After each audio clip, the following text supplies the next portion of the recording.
오늘 우리에게 주시는 하나님의 말씀은 예레미야 5장 1절 말씀입니다. 이제 제가 하나님의 말씀을 봉독하겠습니다. 너희는 예루살렘 거리로 빨리 다니며 그 넓은 거리에서 찾아보고 알라. 너희가 만일 정의를 행하며 진리를 구하는 자를 한 사람이라도 찾으면 내가 이 성읍을 용서하리라. 아멘.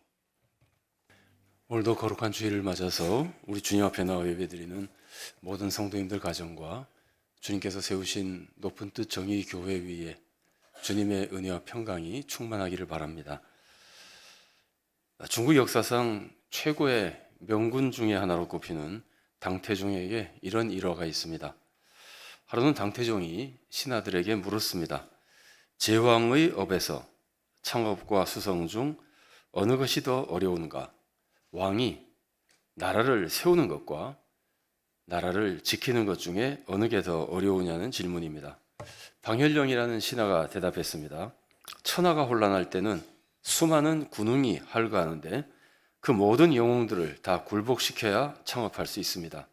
그러니 창업이 더 어렵습니다. 나라를 세우기 전에 혼란한 시기에는 수많은 영웅들이 여기저기서 나서기 때문에 그들을 다 굴복시켜야만 창업할 수 있으니까 창업이 더 어렵다는 뜻이죠. 자, 그러자 위징이라는 신하가 대답했습니다.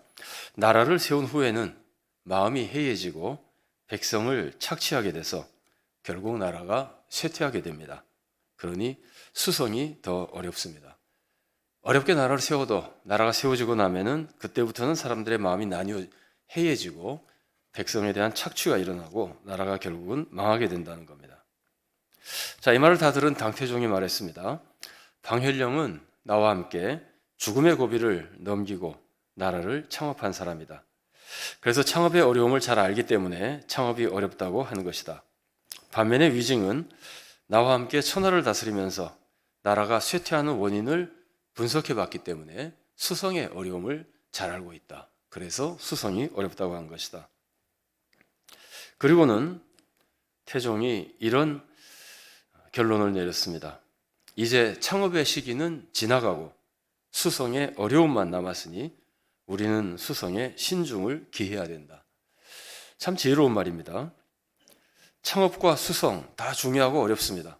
그러나 지금은 창업이 다 이루어진 때이기 때문에 이제는 수성이 어렵다는 것을 알고 수성의 온 힘을 나라를 지키는 일에 최선을 다해야 한다는 말입니다. 우리나라는 어떻습니까? 우리나라는 오랜 역사를 가지고 있지만 1910년 나라를 잃고 36년 동안 일제 압박 속에 고통을 당했습니다. 1945년에 해방이 되고 1948년에 정부를 수립했습니다. 그런데 이렇게 나라가 회복되는 것이 얼마나 어려운 일이었습니까? 수많은 선조들이 목숨을 걸고 싸우고 또 실제로 목숨을 잃었습니다. 많은 고난을 겪었습니다. 우리 민족이 이렇게 많은 고난을 겪고 노력을 해도 우리 민족의 힘으로 나라가 회복되었다고 말하기는 어렵습니다.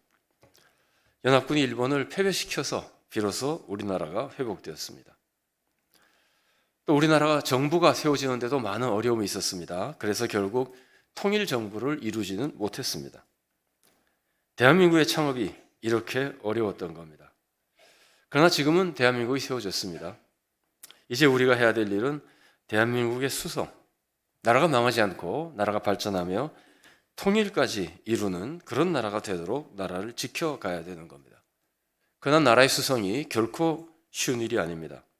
나라를 세우는 것 이상으로, 우리나라가 해방되는 것 이상으로, 우리나라가 회복되는 것 이상으로 어려운 일입니다. 그럼 어떻게 해야 나라를 지킬 수 있습니까? 성경은 나라를 지키는 방법을 3가지 가르쳐 줍니다. 여러분, 성경에서 내 아버지여 내 아버지여 이스라엘의 병거와 마병이여 이렇게 불린 사람이 있는 거 아십니까? 아시죠? 어떤 사람입니까? 엘리야와 엘리사입니다. 엘리야가 불병거를 타고 승천할 때 모습 보십시오. 열왕기하 2장 11절과 12절 상반절 말씀입니다. 두 사람이 길을 가며 말하더니 불수레와 불말들이 두 사람을 갈라놓고 엘리야가 회오리바람으로 하늘로 올라가더라. 엘리사가 보고 소리 지르되 내 아버지여 내 아버지여 이스라엘의 병거와 그 마병이여 하더니 다시 보이지 아니하는지라. 엘리야가 이스라엘의 병거와 마병이었던 겁니다. 엘리야가 나라를 지키는 국방력이었던 겁니다. 이스라엘 나라는 왕이나 군사가 지킨 것이 아니라 엘리야가 지켰던 겁니다. 엘리사의 모습 보십시오. 엘리사가 죽기 전에 이런 장면이 나옵니다. 열왕기하 13장 14절 말씀입니다. 엘리사가 죽을 병이 들매 이스라엘의 왕 요아스가 그에게로 내려와 자기의 얼굴에 눈물을 흘리며 이르되 내 아버지여 내 아버지여 이스라엘의 병거와 마병이여 하매 이스라엘 왕 요아스가 엘리사가 죽어가는 모습을 보면서 큰일 났다는 말이에요. 내가 왕인데 지금 내가 나라를 지킨 것이 아니라 이 사람이 지켰었다는 거예요. 그래서 엘리야가 죽는 것을 슬퍼하며 이렇게 외친 겁니다. 내 아버지여 내 아버지여 이스라엘의 병거와 마병이여. 엘리사도 나라를 지킨 국방력이었던 겁니다. 엘리야와 엘리사는 어떻게 나라를 지킨 겁니까? 엘리야와 엘리사는 우리가 잘 아는 정말 위대한 예언자들입니다. 그런데 이 두 예언자가 사역은 전혀 달랐습니다. 하나님의 선택을 받고 하나님의 사명을 받아서 하나님의 말씀을 전하며 하나님의 뜻을 백성에게 가르치고 하나님의 뜻대로 백성을 이끌어 갔었던 이 두 위대한 예언자가 실제로 예언자로서의 사역은 상당히 많이 달랐습니다. 엘리야는 자기 나라 왕을 꾸짖고 심지어 저주했습니다. 엘리야는 적군을 물리치도록 도와준 적이 없습니다. 오직 왕과 백성에게 바른 믿음과 바른 삶을 가르쳤습니다. 온 나라가 우상숭배에 빠졌을 때 갈멜산에서 바알 선지자들과 목숨을 걸고 대결하며 하나님이 참 신이라는 것을 보여줬습니다. 백성을 바른 믿음으로 이끄는 거죠. 이세벨이 나봇을 죽이고 나봇의 포도원을 빼앗았을 때 엘리야는 무섭게 아합과 이세벨을 꾸짖으며 심지어 저주했습니다. 이것은 온 나라에 바른 삶을 가르친 모습입니다. 엘리야는 나라에 부국 강병을 도운 것이 아니라 나라의 바른 믿음과 바른 삶을 가르쳤던 겁니다. 이게 바로 나라를 지키는 일이었습니다.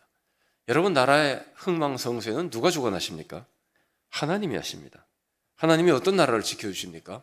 하나님을 믿고 의지하는 나라, 하나님의 뜻대로 정의를 세우며 바로 살아가는 나라를 하나님께서 지켜주시는 겁니다. 그런데 엘리야가 백성의 믿음을 지켜주고 백성이 바르게 살도록 지켜줬기 때문에 나라를 지키는 사람이었던 겁니다. 여러분, 자녀가 악을 행하는데 부모가 자녀에게 유산만 많이 남겨주면 자녀의 인생을 지켜줄 수 있습니까? 말도 안 되는 거죠. 아무리 유산을 많이 남겨줘도 자녀가 악을 행하면 사회적으로도 파멸당합니다.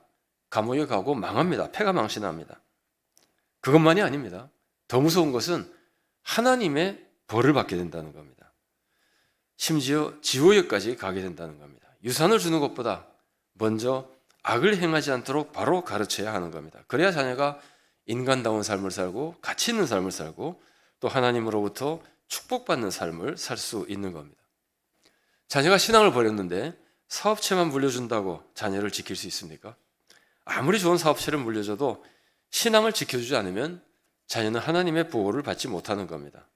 더 무서운 것은 이 생 후에도 지옥으로 가게 된다는 겁니다.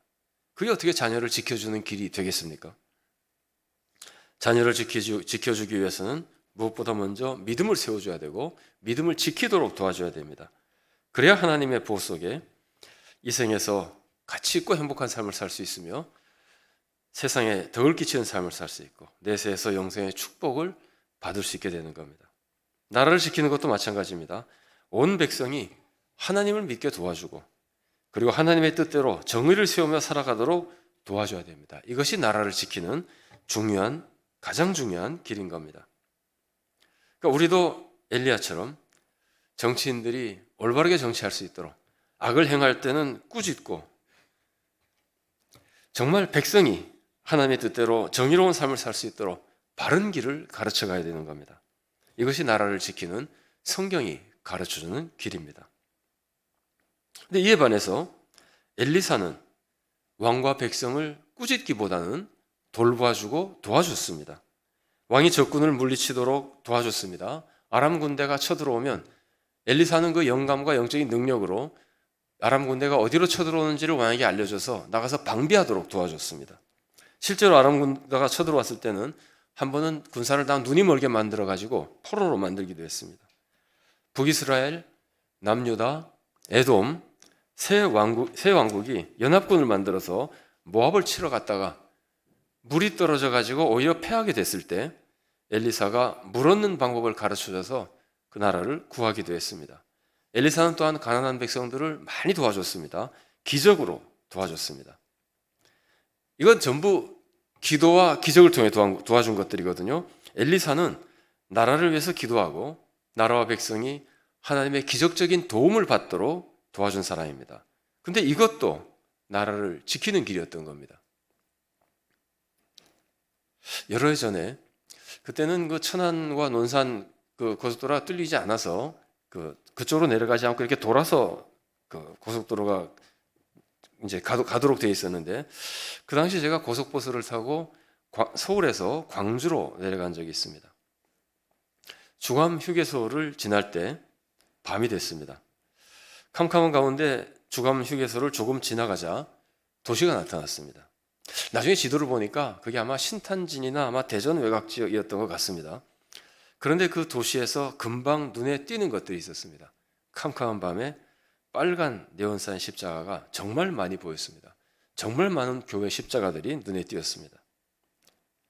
그 모습을 보고 오래전에 들은 말이 기억났습니다. 월남전에서 종군 기자로 활약한 기자가 월남전이 끝난 후에 바로 한국으로 왔다 그럽니다. 기자는 생각했습니다. 이제는 한국에서 전쟁이 날 것이다. 이 기자는 반년 내에 한국에서 전쟁이 날 것으로 생각하고 바로 취재 준비를 하러 한국으로 온 거예요. 고국으로 돌아가지 않고. 그런데 아무리 기다려도 전쟁이 나지 않는 겁니다. 어느 날 기자는 한국 이곳저곳 관광하러 다니다가 깜짝 놀랐습니다. 그리고 이렇게 생각했습니다. 이게 한국에서 전쟁이 나지 않는 이유구나. 기자가 뭘 봤을까요? 가는 곳곳마다 교회를 본 겁니다. 물론 교회 건물이 많다고 하나님께서 나라를 지켜주는 것은 아닙니다. 그러나 그 교회에서 밤마다 나라를 위해서 성도들이 기도한다면 하나님이 안 지켜주시겠습니까? 연세 드신 분들은 대개 아시겠지만 이전에는 정말 교회에서 밤마다 성도하는 기도들이 있었습니다. 정말 많은 성도들이 나라를 위해서 기도했습니다. 그러면 하나님이 지켜주시는 겁니다. 나라를 지키는 데는 두 가지 방법이 있습니다. 우선 첫째는 엘리야의 방법입니다. 나라를 바른 믿음으로 이끌어가고 정의의 길로 인도해 가는 겁니다. 교회가 믿음에 바로 서고 백성이 그래도 믿음을 가지게 되고 또 성도들이 세상에서 바르게 살아가며 사회에서 부정부패를 몰아내고 사회를 정의의 사회로 이루어가면은 우리가 나라를 지키는 것이 아니라 하나님이 나라를 지켜주시는 겁니다. 나라를 좀 더 정의롭게 만들고 좀 더 하나님을 의지하는 나라로 세워가면 나라를 지킬 수 있는 겁니다. 이게 첫 번째 방법입니다.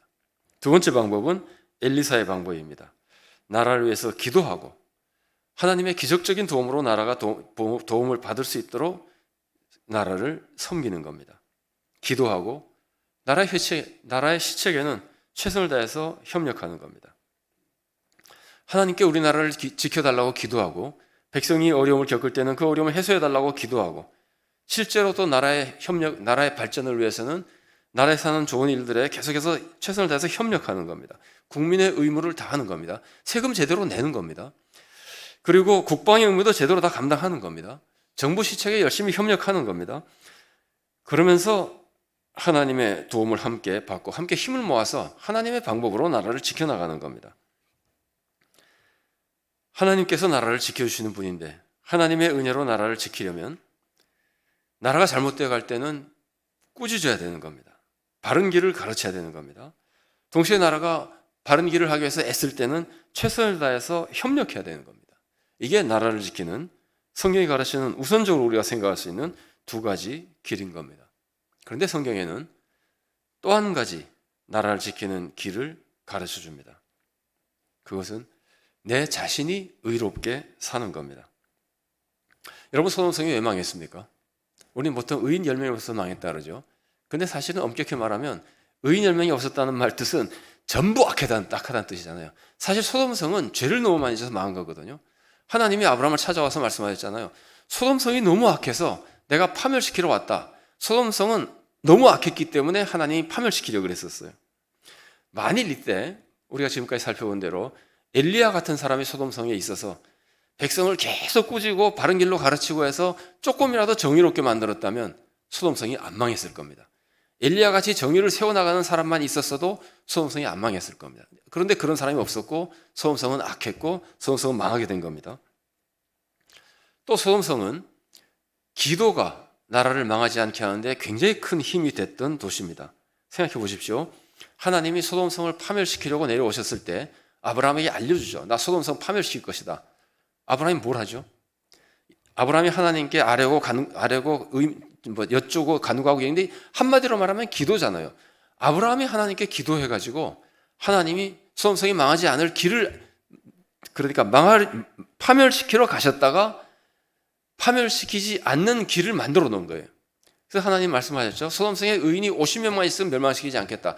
소돔성은 이제 살 길이 생긴 겁니다. 완전히 망할 나라가 살 길이 생긴 거예요. 그런데 아브라함이 거기서 그치지 않고 아브라함이 계속 기도해가지고 하나님께서는 소돔성에 의인이 10명만 있어도 멸망시키지 않겠다 그런 거거든요. 소돔성은 아브라함의 기도 때문에 지금 멸망되지 않을 길이 생긴 거예요. 그런데 소돔성은 망하죠. 너무나 안타깝게도 의인 10명이 없었기 때문입니다. 우리는 여기서 나라를 지키는 세 번째 방법을 배울 수 있습니다. 내가 의롭게 사는 겁니다. 내가 의롭게 살아서 또 다른 어떤 사람이 자기 혼자 어느 곳에서 의롭게 살아서 10명만 되면 되는 거 아니에요. 내가 의롭게 살면 나라를 지킬 수 있는 겁니다.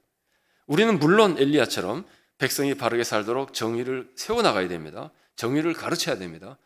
엘리사처럼 나라를 위해서 기도해야 됩니다. 최선을 다해서 나라를 돕고 나라를 지키기 위해서 노력을 해야 됩니다. 그러나 우리가 아무리 정의를 가르쳐도 사회가 변하지 않잖아요. 또 변하지 않으면 어떡할 겁니까? 내가 아무리 기도해도 백성이 계속 죄를 지었고 하나님이 그 죄 때문에 이제는 내 기도를 들어주지 않으시면 어떡할 겁니까? 여러분, 실제로 하나님은요, 하나님의 종들이 아무리 기도해도 백성의 죄가 너무 크면 백성을 위한 기도를 들어주지 않으시는 겁니다. 여러분, 예레미야 잘 아시죠? 예레미야는 정말 엘리야처럼 백성을 바른 길로 지도하기 위해서 꾸짖고 말씀을 전하는 사람이고 엘리사처럼 눈물을 흘리면서 기도했던 사람입니다. 그런데 예레미야에게 하나님께서 이렇게 말씀하십니다. 예레미야 7장 16절 말씀입니다. 그런즉 너는 이 백성을 위하여 기도하지 말라. 그들을 위하여 부르짖어 구하지 말라. 내게 간구하지 말라. 내가 내게서 듣지 아니하리라. 이럴 때는 어떡합니까? 백성도 말을 듣지 않고 이젠 하나님께 기도해도 하나님이 안 들으신다면 어떡합니까? 그럴 때는 나 혼자라도 바르게 살아야 된다는 말이에요. 내가 혼자라도 바르게 살면 우선 내가 살 수 있습니다. 소돔성이 망할 때 롯은 살았잖아요. 여러분, 소돔성이 망할 때 롯이 살았다고 하는 것은 롯은 아브라함의 기도 때문에도 살았지만 창세기에는 그렇게 기록되어 있습니다. 하나님께서 소돔성을 멸망시키면서 아브라함을 기억해서 롯을 살려줬다고 기록되어 있습니다. 그러니까 롯은 아브라함의 기도 때문에도 살았습니다.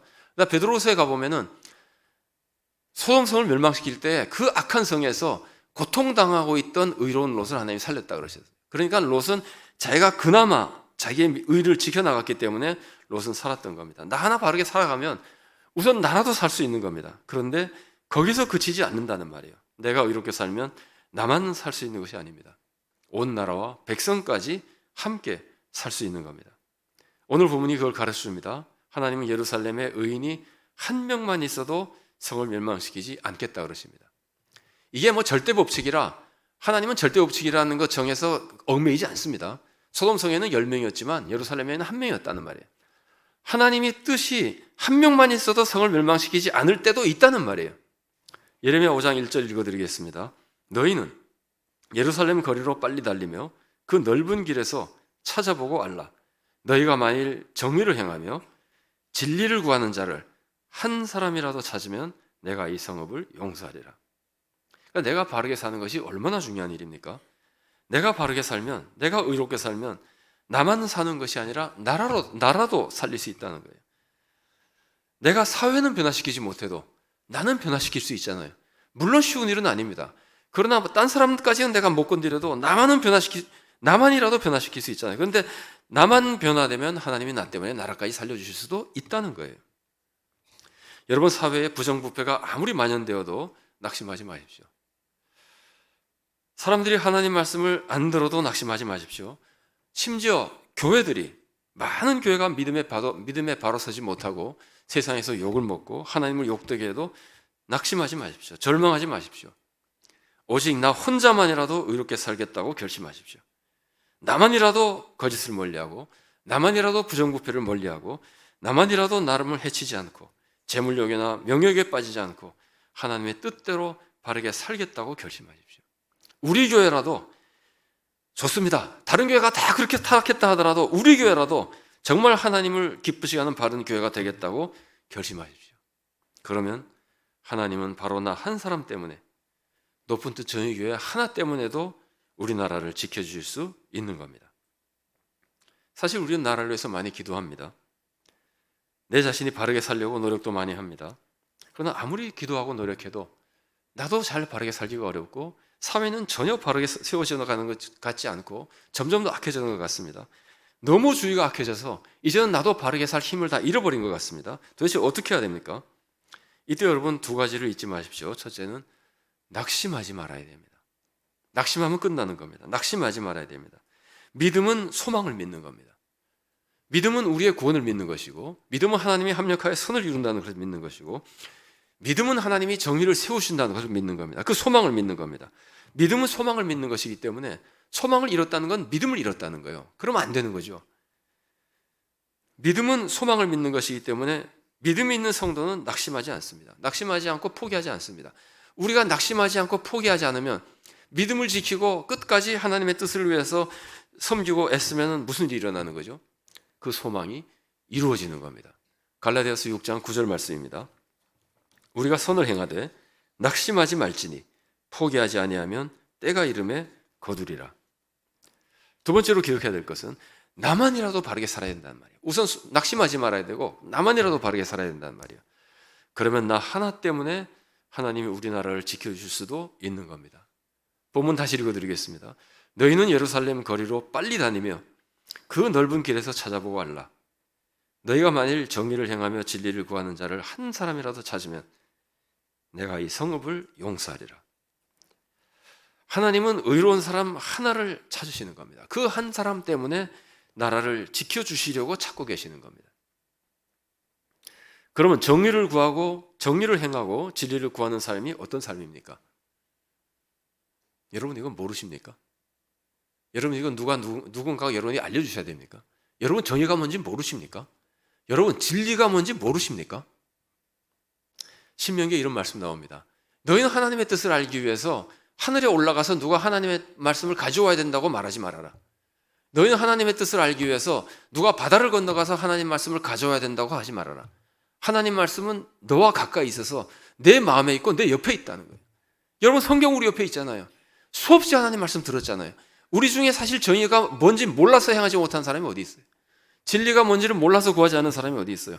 온 세상이 다 악에 빠진 것 같고 주의가 다 너무 악하기 때문에, 주의가 다 거짓되기 때문에 이 안에서는 그렇게 살지 않으면 안 될 것 같아서 우리가 정의를 버리는 거 아니에요. 내가 정의를 몰라서가 아니라 사람들이 정의롭게 살지 않는 것 때문에 내가 그 안에서 정의를 지킬 수가 없어서 정의를 버리는 거 아니에요. 그래서 정의를 행하고 진리를 구하는 삶이라고 하는 것은 세상이 불의를 행할 때 세상과 달리 세상이 불의를 행하는 것을 거부하고 그들을 거역하며 정의를 행하는 삶인 겁니다. 달리 말하면 우리가 정의를 행한다고 하는 것은 세상과 다르게 살아나가는 겁니다. 우리가 진리를 행한다고 하는 것은 세상의 거짓에 빠져 있을 때 그들과 달리, 그들과 다르게 살아가는 것을 의미하는 겁니다. 그래서 정의를 행하고 진리를 구하는 삶이라고 하는 것은 나는 세상과 다르게, 세상이 무엇을 하든지 나는 세상과 다르게 정말 하나님의 뜻대로 살겠다고 결심하고 세상과 달리 살아가는, 세상과 구별된 삶을 살아가는, 거룩한 삶을 살아가는 것을 의미하는 겁니다. 우리가 그걸 못해서 정의를 행하지 못하는 겁니다. 우리는 그걸 하겠다고 결심해야 되는 겁니다. 우린 성도입니다. 하나님의 자녀입니다. 거룩한 사람입니다. 세상과 다르잖아요. 세상 하나님의 자녀가 아니잖아요. 우리 하나님의 자녀잖아요. 어떻게 다툴 수가 있어요? 그래서 우리는 세상과 다르게 사는 사람입니다. 여러분, 우리는 종교 의식으로 거룩해지는 거 아닙니다. 세상과 다르게 사는 삶으로 거룩해지는 겁니다. 하나님은 세상과 다른 삶을 사는 거룩한 사람을 통해서 세상을 구원하는 겁니다. 그런 사람을 통해서 말씀을 선포하는 것이고, 말씀이 전파되게 하는 것이고, 그런 사람을 통해서 정의를 세워나가는 것이고, 그런 사람의 기도를 들어서 세상을 구원하시는 겁니다. 여러분, 우리가 세상과 달리 바르게 살 때 하나님이 우리를 보시고 우리나라를 부정부패와 파멸에서부터 구원해 주시는 겁니다. 우리가 세상과 다르게 살 때 하나님이 우리의 기도를 들어주시고 우리나라를 구원해 주시는 겁니다. 세상과 다르게 사는, 바르게 살아가는, 거룩한 삶을 살아가는 그런 성도와 교회들이 우리나라의 하나님의 축복과 하나님의 구원을 가져다주는 구원의 통로가 되는 겁니다. 근데 우리가 세상을 구원한다 하더라도 우리가 계속해서 하나님의 보호를 받으려면 나라의 하나님의 정의가 세워져야 됩니다. 나라가 정의로운 사회로 변화되어야 됩니다. 그렇지 않으면 우리가 아무리 기도하고 우리가 아무리 의로운 삶을 통해서 우리나라를 한 위기에서 구원했다 하더라도 나라는 다시 파멸에 빠지게 되는 겁니다. 나라의 정의가 계속적으로 유지가 돼야 나라가 하나님의 보호를 받게 되는 겁니다.